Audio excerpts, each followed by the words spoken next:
You're listening to WorkWire, sponsored by Career Club and SHRM. Career Club has a range of services aimed at job seekers with an empathetic approach. Whether you are a job seeker yourself, know someone who is in job search, or an HR professional looking to bring a more empathetic approach to transitioning employees, check out career.club. If you are an HR professional seeking to enhance your skills, subscribe to SHRM and explore their extensive resources. Visit shrm.org. That's shrm.org. Hey everybody, this is Bob Goodwin, President of Career Club, and welcome to another episode of The WorkWire, where I'm joined by my friend and co-host, Johnny C. Taylor Jr., the CEO and President of SHRM. Johnny, how are you doing today?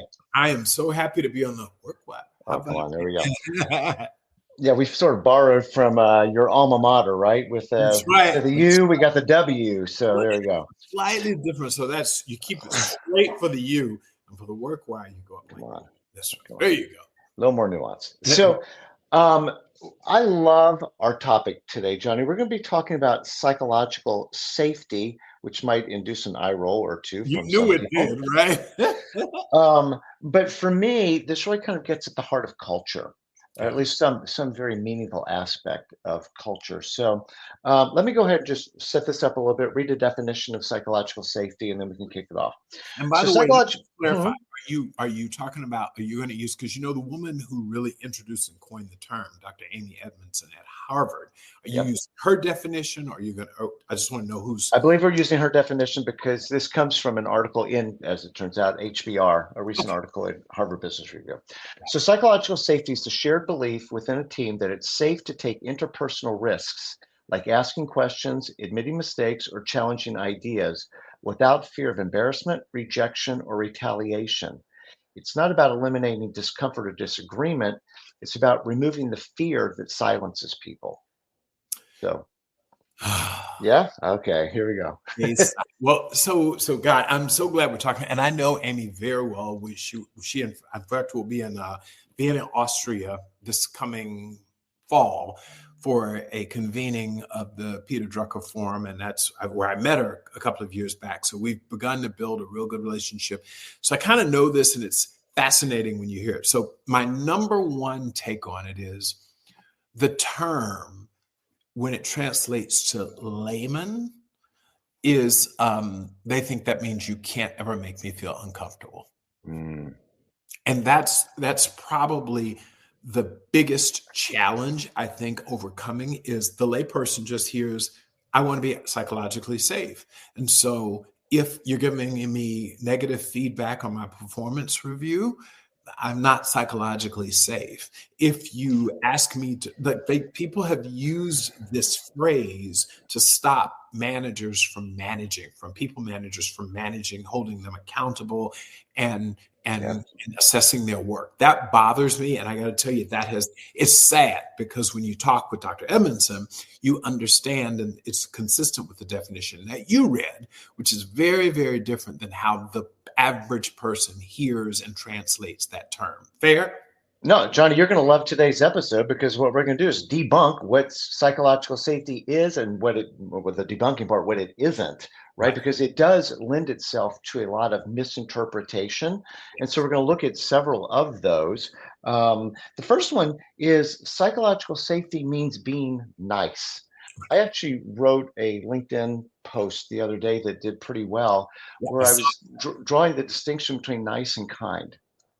And nice is nice, and it's being polite, and it's making you feel better, and maybe saying what I think you want to hear, which is different than kind, which is telling you what you need to hear, but in a civil way, in an I know one of your favorite topics, in an empathetic way, right? That shows that I care about you as a human being, and because I care about you as a human being, I need to share something with you that may not be what you want to hear, but it's what, in my best judgment, I think that you need to hear.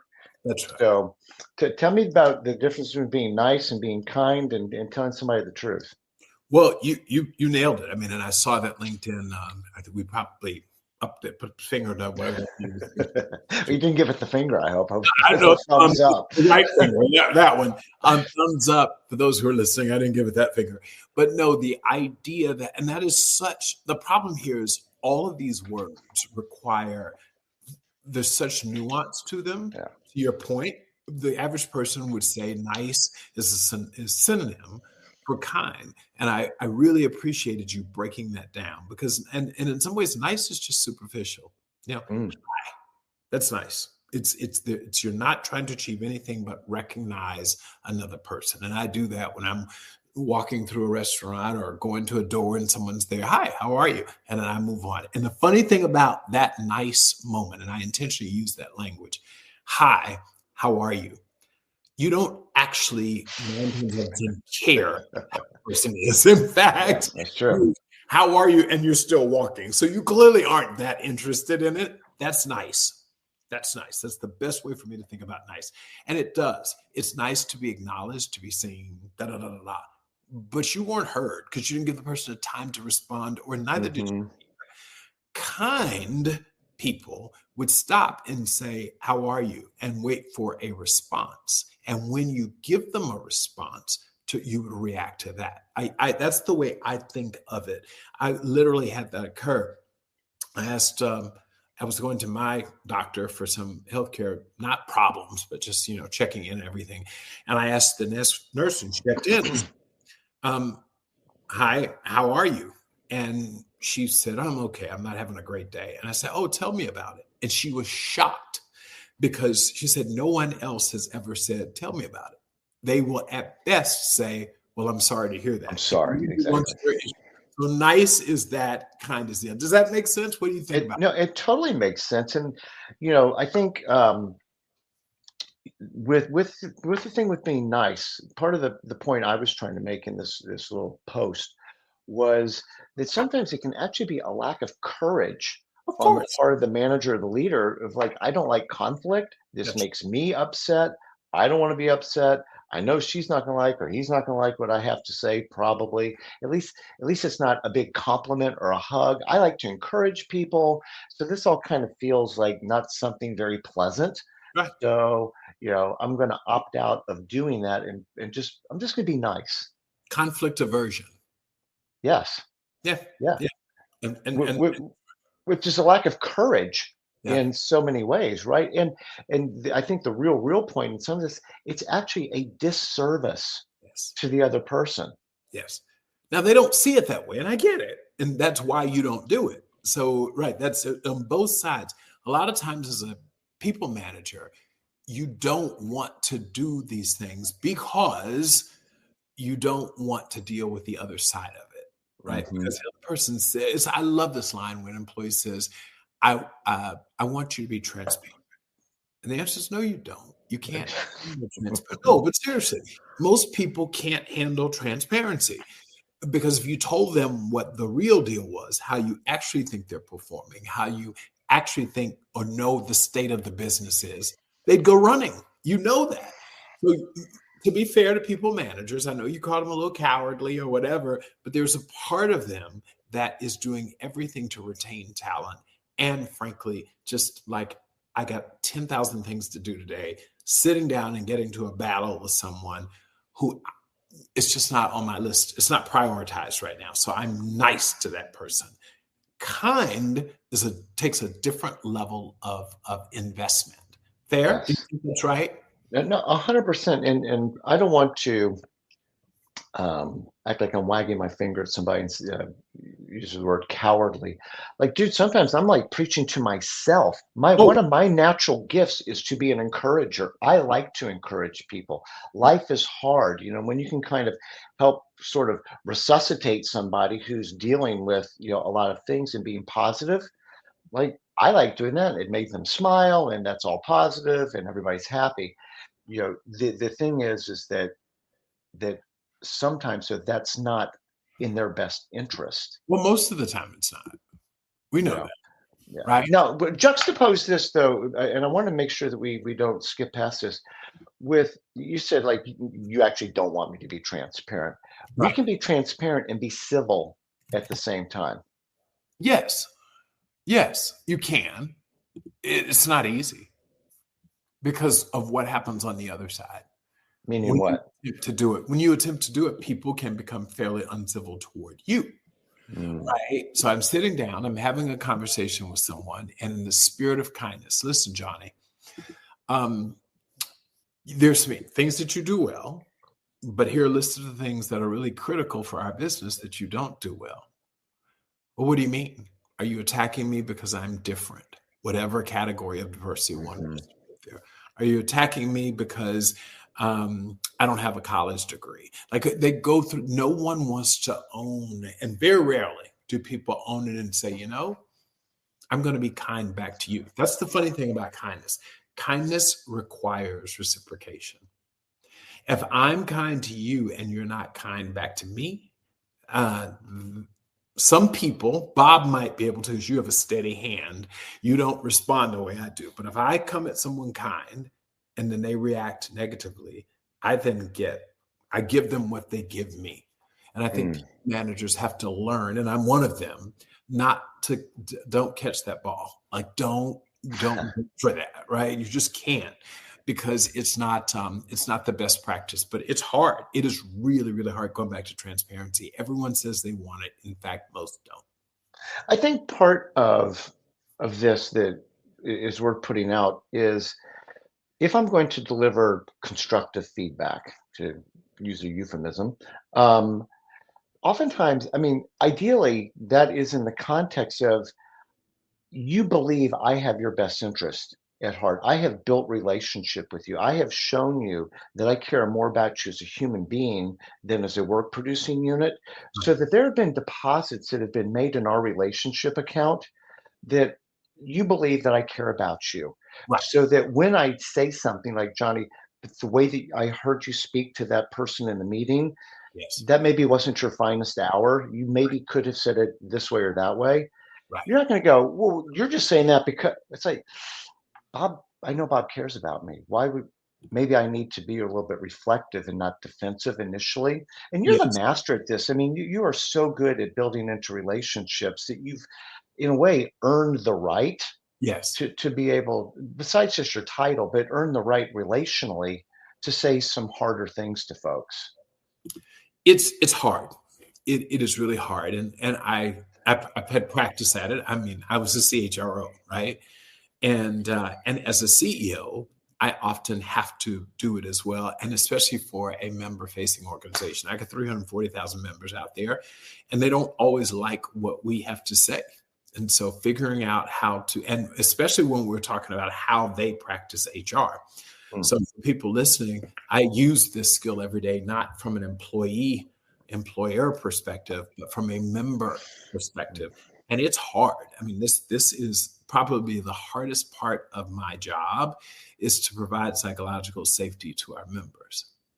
Mm. You know Let's what look at, let's is look at, go ahead, I'm sorry, Johnny, please. No, I was just saying, at the end of the day, I know where the HR practice is. No, individually, I'm saying collectively, HR practice, globally and domestically in particular. And I know where it's got to go. And so imagine, to your point, saying to people, I want you to know that you're not a bad practitioner. What you've done for 20 years, what made you great, is not, though, going to make you great for the next 10 years. And just doing that in a way so that people feel safe. It's hard. Another aspect of, and I think a misconception of psychological safety is, if part of the thing is I get to say what I think and I can say it without reprisal, that's not the same thing as, well, we're going to adopt whatever you said. Right. I'll listen to you, but that doesn't mean you're always going to get your way. And it's like, but you said I could bring anything, and that, like, we're gonna have an open discussion and everything. And now I gave you this idea, and now you guys aren't doing anything with it. I Or don't feel psychologically safe making recommendations because y'all don't act on them. Or that, plus, in a psychologically safe environment, you want psychological safety. Others want psychological safety to be able to challenge your ideas. So that's where this becomes a really interesting game. Imagine I'm in a box. Johnny and Bob are having a conversation. Johnny wants to be psychologically safe to bring up an idea. So I bring it up. Bob now is questioning how psychologically safe he is when he wants to challenge Johnny's idea. Because if Bob challenges Johnny's idea, Bob could be seen as racist. If Bob challenges Johnny's idea, Bob could be seen as not getting along with his colleagues. Mm-hmm. Bob has to figure out how to challenge the idea and not the person. So he is also dealing with his own concerns about psychological safety. Do I speak up when all of these things are going on in my head that could derail my career? So that's the funny thing about psychological safety is everyone in that box or in that meeting is measuring how psychologically safe they feel. It is complicated. I mean, it's nuanced, and yes, one person gets to say what they say, but the other people have the right and maybe the obligation to react to that in a civil way, in a professional way. Here's Bob, the lay lawyer, but not in an ad hominem kind of a way. I'm not going to attack John. That's you always come up with dumb ideas, and here's now I'm attacking you, not. I'm not so sure about this idea. So I just think that, for folks listening, yes, you should have an environment where ideas are openly discussed, suggestions are made, they're well considered. There is an environment where we can rebut and continue to, knock the idea back and forth. But at some point, a decision is going to be made. Period. Right. And I think in a healthy culture, I felt heard. I may not even still agree with where we landed on this, but I'm committed and we're going to move forward. So, well, and just before you go, I think it is so important for me to put a double click on you can't want psychological safety for yourself, but not appreciate that others want the same thing. Like you just can't. So this is something that requires the entire culture. And that's why I love about psychological safety as a concept is this is a cultural commitment. Mm-hmm. And it's everyone has a right to be psychologically safe, which is going to naturally create tensions. If I'm safe enough to say something, you have to be prepared for someone to be able to be safe enough to respond to that something. Mm. And that's where that's a muscle that we don't have. It requires reciprocity. That's the term. If we're really going to use psychological safety in the workplace, it's going to require a level of reciprocity.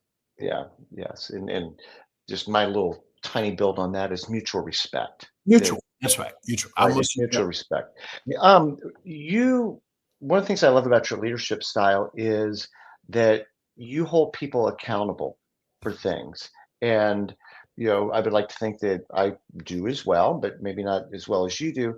But it's like, now, wait a minute. Now you're like coming down on me, and not you, but like, I don't feel safe anymore because this is all about just performance. And, oh, by the way, the environment's changed, the economy's different, and you keep holding me accountable stuff. Like I thought that we were okay to fail sometimes and not be in trouble. Isn't that part of being psychologically safe? And now I feel threatened. Yeah. So Johnny, what's up with this, laser focus on accountability? Well, so funny that you would mention it. If there's a part, so psychological safety, so number one issue is because I think the word has been allowed, the phrase has been allowed for people to just use it as to keep you from holding them accountable. But the second thing is, read that part of the definition. Remind me where it says something about free to fail or whatever. Go back, because I think in the last. Yeah. So psychological safety is a shared belief within a team that it's safe to take interpersonal risks like asking questions, admitting mistakes, or challenging ideas without fear of embarrassment, rejection, or retaliation. It's not about eliminating discomfort or disagreement. It's about removing the fear that silences people. Right. And so this big task of removing fear, that's the part that I think I'm struggling with. Fear is a natural and normal sort of response, right? When I get up to give a speech in the front of 20,000 people, I am so filled with fear. Now, I think that makes me better because I don't take for granted that I'm going in there. But this notion, any notion, I've had a cold, pardon me, that I am going to operate without fear. I'm not sure. Help me, Bob, because I just wonder, are we ever safe? And especially, right, that's what I want to get at here, because I think that then gets to the issue. Because the reality is, if you fail at certain things, you cannot keep your job. You can't. It's not like you can just, when people say, oh, we have an environment where we encourage failure, that is insane. Now, I mean, a race to the bottom. Who has ever heard of that? So I think we have to be careful in what we say. I've heard people say that, and even the words there, without fear of retaliation. Well, if you have a meeting and you come up with a series of bad ideas at a series of meetings, we're going to decide that you probably aren't a value add to this organization. And do that long enough, you're going to lose your job. And it's, so I just, how do you? No. Okay. So it's very, very interesting. So this does relate back to accountability. I think Yes. it's very much, back on culture, particularly when we're trying new things, we're experimenting, we're innovating, and my crystal ball is broken and yours probably is too. So like, I don't know exactly how this is going to work out, but we've all discussed it because we are open and we talk about things. We decided we're committed, we're going to try this with a little asterisk, may not work out exactly the way that we thought. Now, That's different. Like chronic failure That's what is a problem, to your well-made point. But Johnny, if I say, I think that one of the things the organization we might want to think about is X. Yes. And here's why. And you go, that makes sense. Let's socialize that. Okay, we're all on board. Let's go try X. With the understanding it may not play out. I don't want to be in an environment where I'm hiding facts from you, right? And it's like, because like Johnny does not handle bad news well. And rather than, fear of getting fired, I'm going to see if I can fix this real quick before the smoke turns into a fire, right? And so like just make it go away. But if it's like, if we were really collaborative, and I felt like Johnny, like, I know I said that if we did, spend $100 on this, we should get $1,000. That does not look like that's playing out here early on. I just wanted to surface it with you. Yep. And, here's what me and the team are going to do to go fix it best we know how. If you've got other ideas, would love to hear them. Right. I mean, that's a completely different environment than he doesn't take bad news well, so I'm going to hide it and bury it. I think you could just open up to all kinds of unintended negative consequences. So classic, and you've heard me use this phrase before. I learned this early in my career. I wish I could remember who shared it with me, because I would give attribution. But they described what is a well-executed failure. And that's what you're describing. So an environment where you say to people, we're going to, what'd you call it? Your mug, your crystal ball, my crystal ball. Like, we're going to create a new X. And we don't know what the answer is. But what we want to ensure is that you don't just loosely waste money, pursue ideas, like just because I've given you a project, exploratory project to work on. If it failed because you all didn't think innovatively, you weren't responsible, if it failed because of that, then yes, that's a bad idea. You didn't do your homework. But if you actually thought through every step of this and you executed it to the T, and it happened to be that you built a product that the community said it wanted, but it just didn't want, then I got that. You are psychologically safe to challenge ideas. And sometimes everything doesn't come out as a winner. Every initiative. And so I think it is important for CEOs and CHROs, if you're listening, to create that for your employees, or otherwise they won't innovate. And I do believe that you need psychological safety as a concept when practiced the right way to innovate, because people are not going to take risk, which is at the core of what I think the psychological safety work is about. Amy began to say, you want people to be able to take risk. And if they have to be right, they're not going to throw on the table an idea that might not be right, but at least is worth having. Yes. That's what I think this is about. No? No, I totally agree. Again, innovation by its very nature is something new, right? That's the core of the word. Is it means we're doing something new, and so we have to explore. Your point, if I'm hearing you right, is prepare as well as you can, execute as well as you can, but we need to have an open, honest environment to talk about how things are going, Right. right? And to course correct. Right. Otherwise, we could just be sinking the ship and nobody wanted to call it out because we didn't think that it was a safe environment to say we've got it's kind of the emperor's new clothes kind of a thing, right? Nobody wants to tell them what's really, really going on for fear of reprisal Right. versus telling the truth because we care about the organization, what's right. Right. I wanted to ask you a question. We've talked about this a little bit before around people that might appear to be naysayers or questioning things. I'm kind of envisioning, like being in a town hall environment, Okay. or maybe you're getting an email where somebody's questioning what's going on. And it's like, well, why is this person being negative? Like, why are they not on board with things? Right. Versus, no. Like, kind of to some extent, if you feel it, say it. Right. Right? You can say it, you don't have to be mean about it. You can say it civilly, right? And we don't have to attack the person. We're just trying to figure out the issue. And where I'm going with this is where we've talked before about skeptics and cynics, Yes. Yes. right? And so where you've got somebody raising their hand, like, excuse me, like I'm almost following you, but I'm struggling with this. I don't understand why we're doing this. Mm-hmm. And it's like, well, one person could say, well, why is that person being so negative? Like we've already made the case and, whatever. And they're like, no, I just like genuinely still don't get it. Get it.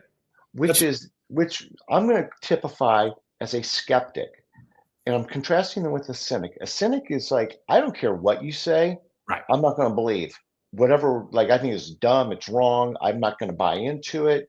And it really, I'm not accepting new information at this point because they just don't want to believe what we're doing or what you're saying. And the thing with when you shut people down is I think a couple bad things happen. One is that skeptic, once he or she gets the information they need to be satisfied in their mind, oh, now I get it. They become your greatest evangelist. That's right. Right, within the organization. And if we're talking change management, skeptics could actually be your secret weapon. There's some people who immediately get the new idea, they're on board, let's go. But we need the skeptics to be, part of the team too. It's the cynics for me that can be very toxic because they don't want to do whatever this initiative is or whatever we're trying to espouse. And for me, you talked earlier about cultural fit, in the 51-49%. I think for cynics, they are just straight up not a fit and probably need to go share their expertise elsewhere. But I would just encourage listeners to try and discern between, is this person being a skeptic, voicing their opinion, asking their hard questions, or are they being a cynic that just wants to be kind of negative and kind of, in some ways, show off their sophistication just by being negative about something. So I love this, by the way. I love this. I love this a lot. That distinction is very nuanced, Bob. Don't you think? I mean, quite. To a group of smart people. And so the challenge for us all is how do we communicate that? And I love it. I mean, I'm sitting here just trying to digest it. Because once you explain it, when I first heard it, they kind of are interchanged. But I got it. I do follow it and agree with it. For me, like a question, what would have to be true, Johnny, for you to be on board with this? That's right. Now that that is a very, and we should come back to this on 10 different episodes, but this one little question, what would have to be true for you to support this, for you to be behind what we're doing? Because now you're getting at their objections. That's right. Right. And so if we were able to develop the facts, if we were able to do X, if the market looked like this, you could be on board with this. Yes. Okay. Then let's go understand what's the real objection here and try and satisfy it. And again, for people, not all of your objections are going to be satisfied. Right. And this is back to psychological safety. And to your extremely well made point, it is a massive two-way street. Right. It goes in both directions. Both ways. And so, if a decision gets made that you're not on board with, if you're committed to the company, the cause, whatever, sometimes it's not going to work out your way, and that's okay. But for the people that, for whatever reason, just want to be negative Right. about it, those are the folks. What would have to be true, dude? I'm not sure there's anything else you could ever tell me that would get me on board with this. Depending on the magnitude of what we're talking about, I mean, I think that potentially suggests that person would be happier elsewhere. That's right. And that too is, we talk about psychologically safe. You can, in fact, say to someone, like, this is what you need to, like, maybe this isn't right for you. Okay, right? Hmm. No, that's exactly what I'm suggesting. Yep. And that's having that adult to adult civil conversation that says, let's have an honest conversation. The difference back to be nice and kind. Maybe you would be happier somewhere else. Yep. If this kind of core thing of who we are doesn't fit you, Yep. then it's in your best interest, and I care about your best interests to help you be happier somewhere else. That's right. That's right. No, I love it. I love it. I love it. I love it. So psychological safety. Where do you land on this, Bob? As a business tool, like, we love the phrase. Got it. It needs to be. This is one of those things. What do I say about culture? It's walking your halls, not hanging on your walls. Right. This is something that's got to be lived out. Yes. It's easy to declare. It's devilishly hard to do, every day consistently. And back to being psychologically safe too is giving people grace when maybe they don't have their best moment, right? And maybe create an environment that momentarily made you not feel psychologically safe. But I think at the end of the day, if a culture has to be open, we have to be honest, we have to be adults, we have to be mutually respectful. Yes. And if those are the kinds of ground rules that you can live with, then you're probably going to do well. But if you have to have your way, if you don't want to be accountable, if it's always somebody else's problem, then I'm not sure you're really looking for a psychologically safe environment as much as just you want to be coddled. Right. That's it. And coddling is not what we're in the business of doing in business. I think that's right. And we've got to be able to deliver that message too, which is a whole different issue on another work-while where we talk about it. Because I think increasingly CEOs and CHROs are being asked to, one thing to ensure that employees don't have barriers, that they have healthy cultures and work environments. It's another thing for me to essentially become your parent, and you're an adult, by the way, or to make, like, this is getting a little crazy now, to use a phrase. So I actually think this is a really interesting conversation right now. Well, it's going to continue because we change is, what I always say, today's the slowest day of the rest of your life. With the magnitude of change, the speed of change, it is unsettling to people, and people need to be able to say what they're feeling and how this is impacting their life and their role with the company. So, what I just so appreciate about you, Johnny, intense listening, extreme listening, being very empathetic, listening, all counterbalanced and integrated, I should say, but we have an organization to run. We've got goals that we need to accomplish. We've got people that we serve. And, it all comes down for me to culture. Is this a good fit for the person? And are we creating a culture that allows people to speak their minds, to be respectful? And when we can do both of those things, I believe those are the companies that are going to win in the future. That's right. No, hands down, that's who's going to win, and everyone else is going to lose. I mean, the fact we should I'm loving it. Okay. All righty. Johnny, a pleasure as always. Listeners, thank you all so much for spending a few minutes of your day with us. The opportunity to kick around what I think are some really important topics that affect all of us in our everyday work life, is really meaningful. And the opportunity to do that with you, Johnny, is just an absolute privilege. So thank you. My man. See you. Thank you, everyone. Bye-bye. Check out career.club for personalized help with your job search. Visit shrm.org to become part of the largest human resources organization worldwide.